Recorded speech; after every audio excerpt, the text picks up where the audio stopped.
19세기 미국에 나온 위대한 설교자이자 복음 전도자였던 드와이트 라이먼 무디, D.L. 무디라고 흔히 부르는데요. 이 무디는 예수 그리스도를 영접하기 전까지는 읽고 쓸 줄도 모르는 무식하기 짝이 없는 사람이었다고 합니다. 17살이 되어서야 겨우 읽고 쓸 수 있었는데 성경 공부 자리에서 자, 요한복음을 펴시다 그러면은 구약 성경에서 뒤적거리면서 요한복음을 찾을 정도였다고 합니다. 하지만 그는 후에 유능한 설교자가 되었습니다. 어느 날 그가 설교하는 중에 청중들에게 빈 컵을 들어 보이면서 이렇게 물었습니다. 이 컵 안에 있는 공기를 제거하려면 어떻게 해야 할까요? 그 말을 들은 어떤 사람이 펌프를 이용해서 컵 안에 있는 공기를 빼내면 되지 않겠습니까? 라고 말을 하자 무디가 이렇게 말합니다. 컵 안에 있는 공기를 빼려다가 컵이 진공 상태가 되면 컵이 깨지고 맙니다. 그 뒤에도 여러 사람들이 이런 의견, 저런 의견, 다양한 의견을 제시했지만 무디가 생각하고 있는 답이 나오질 않자 무디는 들고 있던 주전자를 들어서 컵에 물을 따라 부었습니다.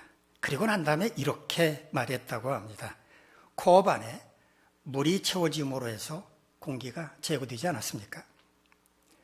그러고서 무디는 또 이렇게 질문을 했다고 합니다. 우리 안에 죄가 없게 하려면 어떻게 해야 하는지 알고 계십니까? 우리 안에 성령이 충만하면 됩니다. 성령이 충만하면 성령이 그를 사로잡게 될 것이고 그럴 때 죄는 설 자리가 없게 될 것이다라는 말이었습니다. 무디와 함께 미국의 복음주의 운동에 참여했던 루벤 아처 토리라고 하는 전도자이자 목사가 있었습니다. 이분의 손자인 루벤 아처 토리 3세는 미국 선공의 신부로 강원도 태백에 있는 성공의 수도원이죠. 예수원을 설립한 분입니다. 그분을 우리는 대천독 신부라고 불렀습니다. 그러니까 대천독 신부의 할아버지 격인 루벤 아처 토리는 무디 성경학원의 원장으로서 수많은 제자들을 배출하기도 했는데요. 성령의 사역을 강조했던 인물이기도 합니다. 그는 이렇게 고백했다고 합니다. 나는 아침에 일어나면 성령 충만을 위해 이렇게 기도합니다. 하나님, 제가 성령 충만할 수 있도록 도와주십시오. 만일 제가 성령 충만하지 않으면 오늘 하루 저는 너무 쉽게 흔들릴 수 있기 때문입니다. 하나님, 제가 성령 충만하다고 느끼지 않을 때는 함부로 말하지 않도록 도와주십시오. 성령 충만하지 않을 때 말하게 되면 실수하기 쉽고 사람들에게 상처를 줄 수도 있기 때문입니다. 하나님, 제가 성령 충만하지 않을 때 제 인생에 중요한 결정을 하지 않도록 도와주십시오. 성령 충만하지 않은 상태로 중요한 결정을 내리게 되면 잘못될 가능성이 크기 때문입니다. 오늘은 성령 강림 주일입니다. 예수님께서 부활 승천하신 후 첫 번째 오순절에 마가의 다락방에 모여서 함께 기도하던 제자 공동체 위에 하늘로부터 급하고 강한 바람과 같은 성령, 불의 혀처럼 갈라지는 성령이 임함으로써 그들이 다 성령의 충만함을 받아서 각기 다른 언어, 즉 그들이 배운 적도 없었고 말해본 적도 없었던 외국어를 말하기 시작했던 바로 그날을 기억하는 날입니다. 그때 제자 공동체에 임하여 역사하셨던 성령은 오늘 우리와도 함께하고 계시는데 저와 함께 오늘 본문의 말씀을 연구하면서 성령에 관해서 다시 한번 깨닫는 시간이 되기를 바랍니다. 오늘 본문의 말씀은 사무엘 선지자의 주도하에 이스라엘 백성들이 미스바 광장에 모여서 제비 뽑기를 통해서 이스라엘의 초대 왕으로 사울을 선출하고 난 이후에 사울이 이스라엘의 왕으로 정식 취임하기 전에 기름 부음을 받기 이전에 있었던 일을 소개하고 있는 내용입니다. 이때 사울은 기브와 자기 집에 거하고 있었습니다. 이 무렵 요단강 건너편에서는 암몬이라고 하는 나라 때문에 전쟁 분위기가 고조되고 있었습니다. 화면에서 보시는 것처럼 암몬의 나하스 왕이 군사를 이끌고 길랏 야베스까지 침공했기 때문입니다. 야베스의 장로들, 그러니까 야베스의 지도자들은 나하스 왕에게 만일 우리하고 평화조약을 체결해주면 우리가 당신들 나라를 섬기겠습니다. 이렇게 사실상 항복 의사를 밝혔지만 나하스 왕은 야베스 사람들 모두가 오른쪽 눈을 뺀다면 평화조약을 체결해 주겠다라고 하면서 모욕적으로 그들을 대했습니다. 야베스 장로들은 마지막으로 7일간만 말기를 준다면 우리가 이스라엘 본토에 구원 요청을 한번 해보고 그 사람들이 도와주지 않겠다면 당신들한테 항복을 하겠다 이렇게 말을 합니다. 거만했던 나하스 왕은 너희들이 그래본들 별 수 있겠어? 이런 태도로 그래 7일 동안 기다려주겠다라고 대답을 합니다. 암몬에 의해서 짓밟힐 수밖에 없는 풍전등화와 같은 위기 상황에서 야베스 장로들은 이스라엘의 새로운 왕으로 선출된 사울에게 전령을 보내서 도움을 요청하기로 합니다. 전령들은 즉시 사울이 있는 기브아로 달려갔습니다. 전령들이 사울을 만나기 전에 기브아 주민들을 만나서 암몬 군사들이 길랏 야베스를 침공을 해서 지금 우리를 점령하려고 하는데 7일간의 말미를 간신히 얻었다. 군사적인 도움을 주지 않는다면 우리는 암몬에 의해서 짓밟히게 될 것이다 라고 하는 참담한 소식을 주민들에게 전해주게 됩니다. 그 소식을 들은 기브아 주민들은 마치 자기들이 그 일을 당한 것처럼 목 놓아서 통곡하기 시작을 했습니다. 그때 마침 밭갈이를 마친 후에 소를 몰고 집으로 돌아가던 사울, 주민들이 통곡한 광경을 보고서 무슨 일 때문에 그러는지를 묻습니다. 그때 길랏 야베스 전령들이 전해준 소식을 알려주게 되는데요. 자, 우리 본문 사무엘상 11장 6절로 7절까지 말씀 함께 읽겠습니다. 시작. 사울이 이 말을 들을 때에 하나님의 영에게 크게 감동되매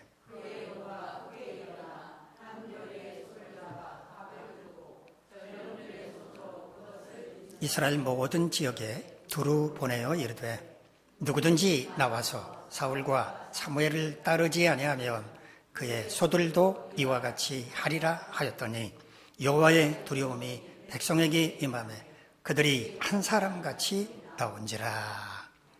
사울이 길랏 야베스 사람들의 위급한 소식, 참담한 소식을 들을 때 하나님의 영에 크게 감동되었다라고 말하고 있는데 여기 감동된다라는 말로 번역한 히브리어는요 찰라흐란 말인데 강력하다라는 뜻입니다.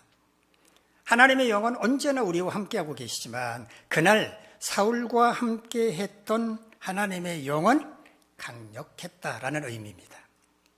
하나님의 영이 사울을 강하게 사로잡았다라는 의미입니다. 그 순간 그의 노가 크게 일어났다라고 말합니다. 우리말로 노, 분노, 젠노라고 번역한 히브리어는 아프란 말입니다.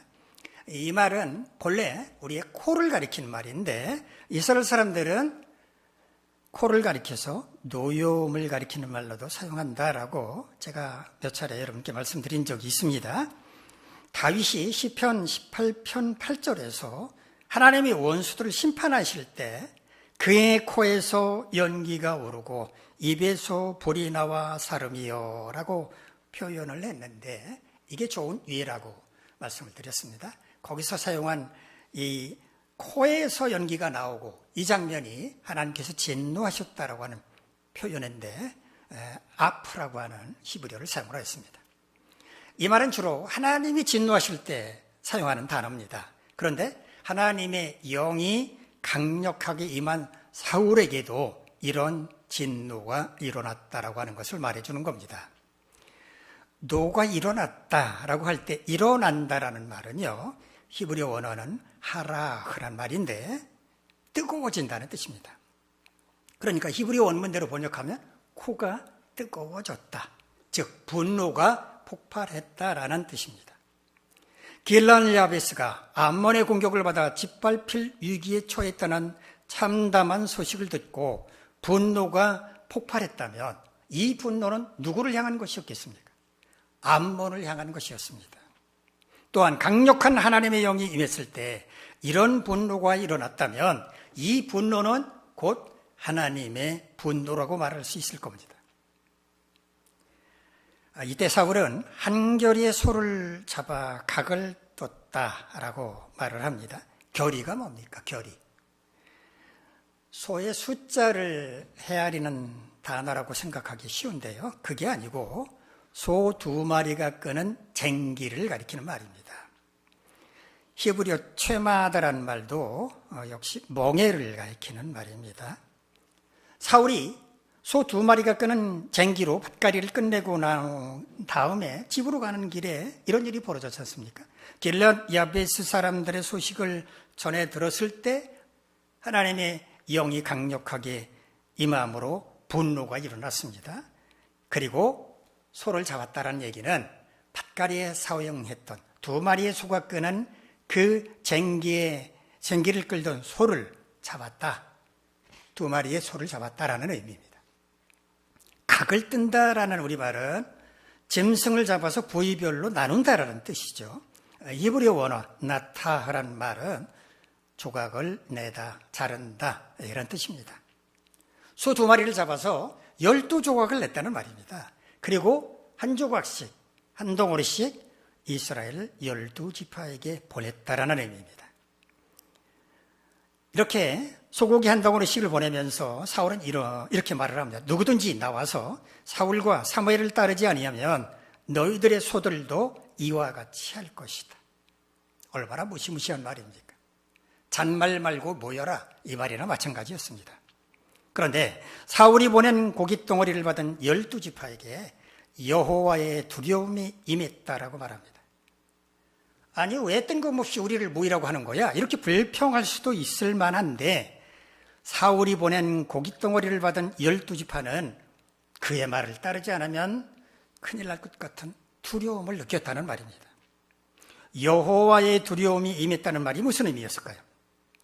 마치 하나님께서 그 명령을 내리시는 것처럼 두려움을 느꼈다라는 뜻입니다. 사울이 하나님의 영에 사로잡혀서 분노했고 소를 잡아서 12덩어리로 나눈 다음에 각 지파에게 보냈기 때문에 12지파가 하나님의 진노를 느끼는 동시에 그런 두려움을 품게 되는 것은 어쩌면 당연한 일이었을 겁니다. 자, 우리 본문 사무엘상 11장 8절에서 11절까지 말씀 함께 읽겠습니다. 시작. 사울이 베색에서 그들의 수를 세어보니 이스라엘 자손이 30만 명이요 유다 사람이 3만 명이더라.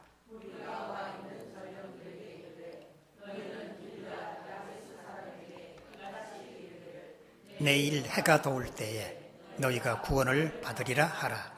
전령들이 돌아가서 야베스 사람들에게 전함해 그들이 기뻐하니라.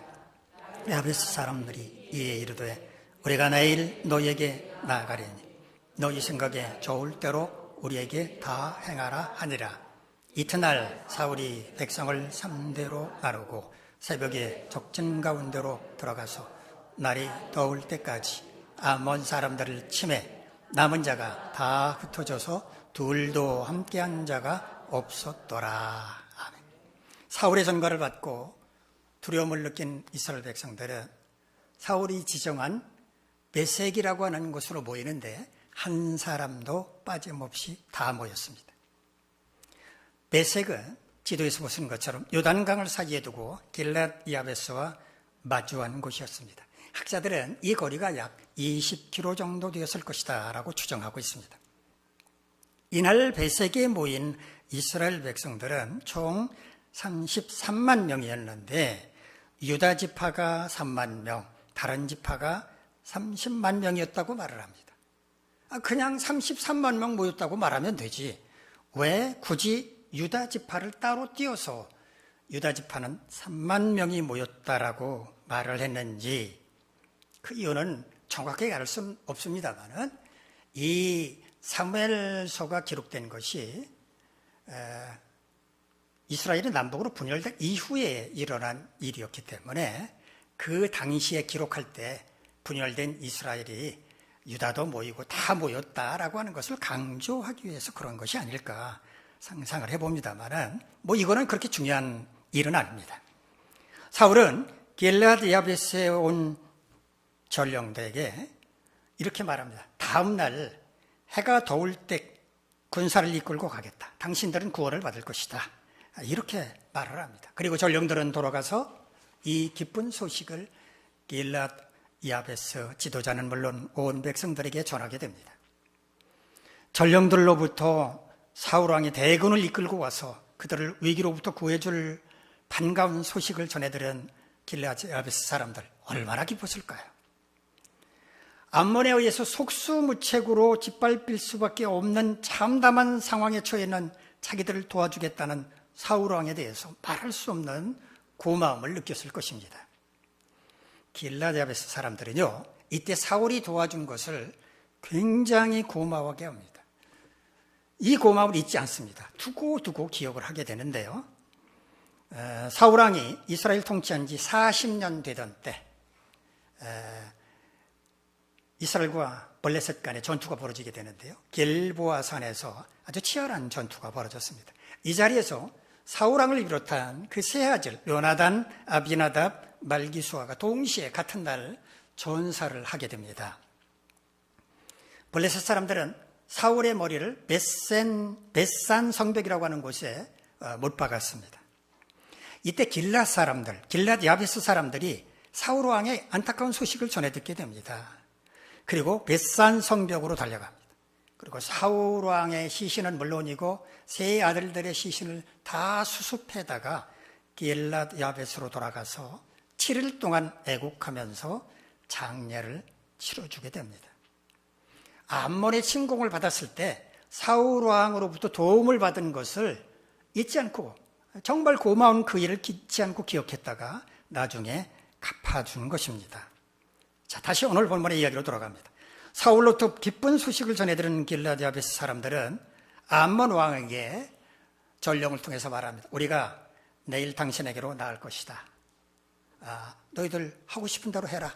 우리가 당신과 맞짱을 뜨겠다. 이렇게 얘기를 한 겁니다.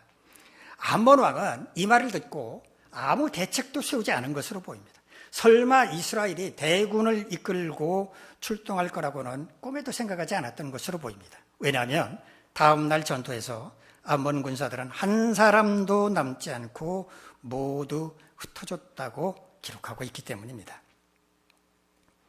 오늘 본문의 내용을 요약하면 이런 겁니다. 다른 나라들처럼 우리도 왕을 세워주십시오 라고 요구하는 이스라엘 백성들의 요구를 하나님께서 수용을 하시죠. 그래서 왕을 선출하도록 허락하셨는데 미스바 광장에 모인 이스라엘 백성들은 제비뽑기를 통해서 베냐민 지파 기스의 아들 사울을 왕으로 선택했습니다.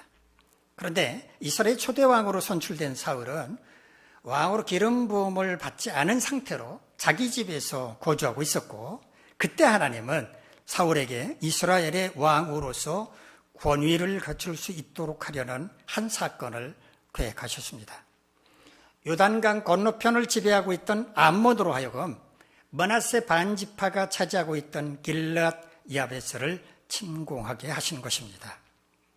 자력으로 암몬의 공격을 막아낼 수 없었던 길르앗 야베스는 평화조약을 체결하다면서 비굴하게 머리를 숙였지만 암몬 왕은 모든 주민의 오른쪽 눈을 빼라는 모욕적인 요구를 제시하면서 사실상 길르앗 야베스의 요구를 거부했습니다.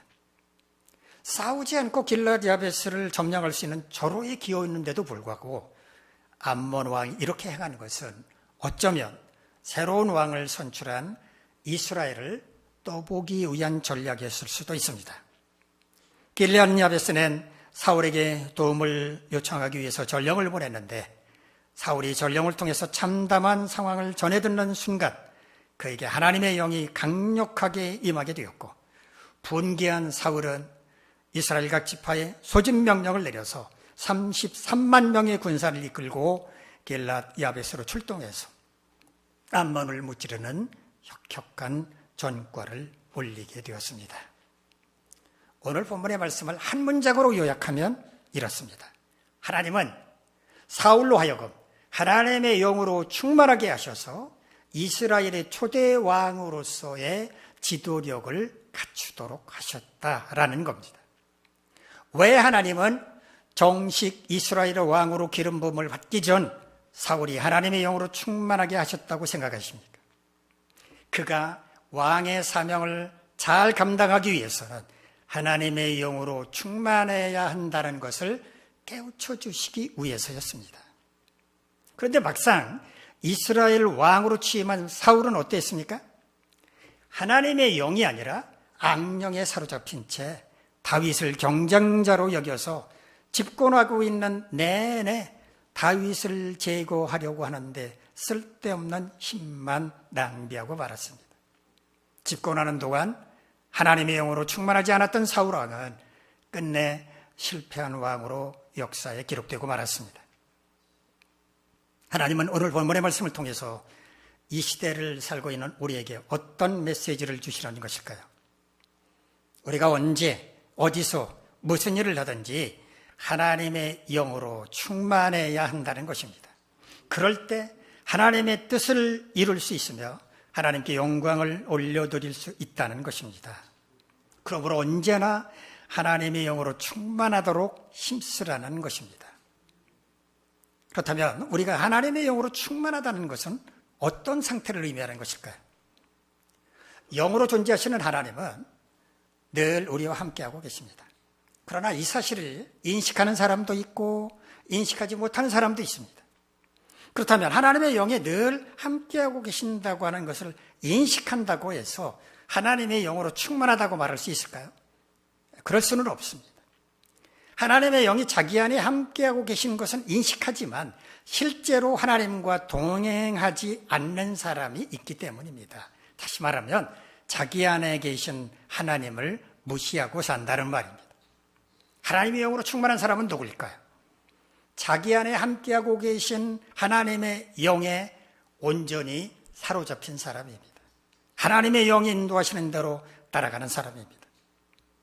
길르앗 야베스를 침공한 암몬이 그들의 오른 눈을 뽑아야만 평화조약을 체결하겠다면서 모욕하고 있다는 말을 들은 사울, 그가 번개하고 이스라엘 각 지파를 소집한 다음에 대군을 이끌고 요단강을 건너 길르앗 야베스로 출동해서 암몬을 무찌른 것, 그것은 사울의 개인적인 생각이었습니까?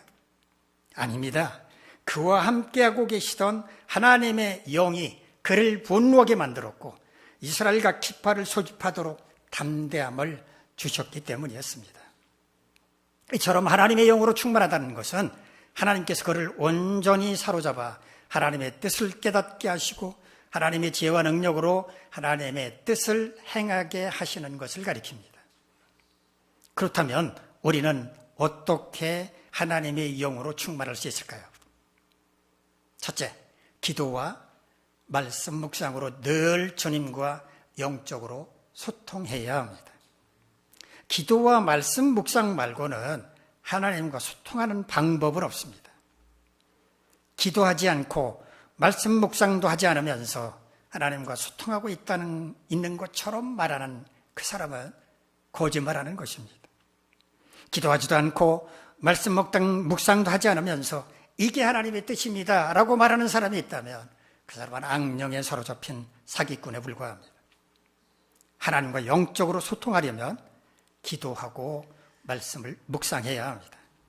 하나님은 기도하는 자에게 말씀해 주시고 말씀을 묵상하는 자에게 하나님의 뜻을 알려주시기 때문입니다.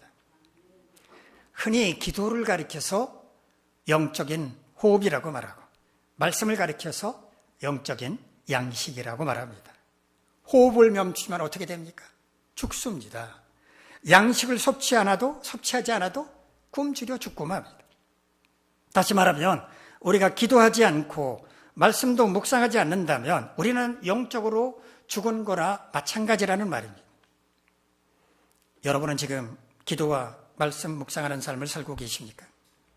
만일 그렇지 않다면 여러분은 영적으로 죽은 거나 마찬가지이고 여러분과 함께 하시는 하나님의 영은 아마 외로우실 것입니다. 두 번째, 하나님의 영으로 충만하려면 매일 자신을 돌아보며 회개하는 삶을 생활해야 합니다. 사도행전 2장을 보면 오순절에 성령 충만함을 받은 베드로가 예루살렘 주민을 대상으로 설교하는 이야기가 나옵니다. 평생을 갈릴리 호수에서 물고기나 잡던 베드로, 그가 많은 사람 앞에서 설교한다는 게 가당키나 한 일입니까? 그런 보잘것없는 베드로가 전하는 말에 과연 귀를 기울일 사람이 몇 사람이나 있겠습니까? 그런데 이날 베드로의 설교는 많은 사람을 감동시켰습니다. 평생 업으로 살아온 사람이라고 하는 게 믿어지지 않을 만큼 베드로는 구약 성경의 말씀도 인용하고 이스라엘의 역사도 거론하면서 사람들의 마음을 들었다 놨다 했습니다. 그런데 그보다 더 놀라운 사실이 있습니다. 그날 베드로의 설교를 들은 사람들은 가슴을 치면서 우리가 어찌하면 좋겠느냐고 회개했다는 사실입니다. 그날 무려 3,000명의 세례를 받았다고 하는 것은 회개하는 그들 위에 하나님의 영이 임했다는 것을 말해줍니다. 회개할 때 하나님의 역사, 성령의 역사가 일어납니다. 회개가 뭡니까? 자신의 삶을 돌아보면서 죄를 깨닫고 뉘우치는 것, 그리고 새로운 삶을 살 것을 결단하는 것입니다. 우리의 마음 밑바닥에는 교만함이 자리 잡고 있어서 좀처럼 자신을 돌아보며 회개하려고 하지 않고 오히려 자신의 행위를 정당화하려고 합니다. 이런 태도는 회개와는 거리가 먼 것입니다. 우리는 회개를 생활화해야 합니다. 습관적으로 회개하는 시간을 가져야 한다는 말입니다. 매일 잠자리에 들기 전에 하루의 삶을 돌아보면서 회개하는 시간을 갖는 것이 좋습니다. 하루가 지나면 기억에서도 지워지기 쉽기 때문에 그날 회개하는 시간을 갖는 것이 좋습니다. 이렇게 회개하는 삶을 생활할 때 우리는 유연해집니다. 다른 사람이 하는 말에 도무지 귀를 기울이려고 하지 않는 고집불통이 아니라 어떤 지적도 달게 받아들이려고 하는 여유 있는 사람이 될 수 있습니다. 이처럼 회개를 통해 자기 잘못을 깨닫고 고치며 부족한 점을 채워가려고 노력하는 사람이 하나님의 영으로 충만해질 수 있습니다. 세 번째, 하나님의 마음에 합당한 삶을 살도록 힘써야 합니다. 들썩 무른 나무는 떡잎도 알아본다라는 속담이 있습니다. 만약에 우리 자녀 가운데 아주 똑똑하고 성실하고 자기 앞가림을 잘하는 그런 자녀가 있다고 가정을 해봅시다. 그러면 부모인 우리는 어떨까요? 그 자녀를 볼 때마다 그가 하고 싶다는 것 뭐든지 하려고 해주고 싶을 겁니다. 그가 가려고 하는 그 길 얼마든지 열어주려고 할 것입니다. 어떤 사람이 하나님의 영으로 충만하다고 하는 말은 하나님께서 그로 말미암아 크게 감동하셨다는 말과 같은 겁니다. 하나님의 영으로 충만하다는 말은 내가 너를 통해서 내 뜻을 펼치고 싶다라는 하나님의 강한 의지를 나타낸 것이라고 할 수 있습니다. 하나님의 마음에 합당한 삶을 사는 사람을 보면 하나님은 감동하시고 하나님의 영을 충만하게 부어주십니다. 우리는 어떻게 하나님의 마음에 합당한 삶을 살 수 있을까요? 어떻게 하나님의 기쁨이 될까? 어떻게 하나님께 영광을 올려드릴까? 매사 고민하는 사람은 하나님의 마음에 합당한 삶을 살 수 있습니다. 우리가 하나님의 뜻을 이루고 하나님의 맡기신 사명을 잘 감당하고 하나님의 백성답게 살아가려면 하나님의 영으로 충만해야 합니다. 하나님의 영으로 충만할 때 하나님의 뜻을 분별하고 하나님이 주시는 지혜와 능력으로 그 뜻을 행함으로써 하나님께 영광을 올려드릴 수 있기 때문입니다. 우리는 어떻게 하나님의 영으로 충만할 수 있습니까? 첫째, 기도와 말씀 묵상으로 늘 주님과 영적으로 소통해야 합니다. 둘째, 매일 자신을 돌아보며 회개하는 삶을 생활화해야 합니다. 셋째, 하나님의 마음에 합당한 삶을 살도록 힘써야 합니다. 여러분 모두 이와 같이 하나님의 영으로 충만하셔서 하나님의 백성답게 살아감으로써 하나님께 영광을 올려드릴 수 있기를 간절히 바랍니다. 기도하겠습니다. 자비로우신 하나님, 우리 모두 하나님의 영으로 충만해서 연약하고 부족한 우리를 통하여 하나님께 영광 올려드릴 수 있도록 늘 우리를 인도해 주시옵소서. 예수님의 이름으로 기도하옵나이다. 아멘. 자리에서 일어나서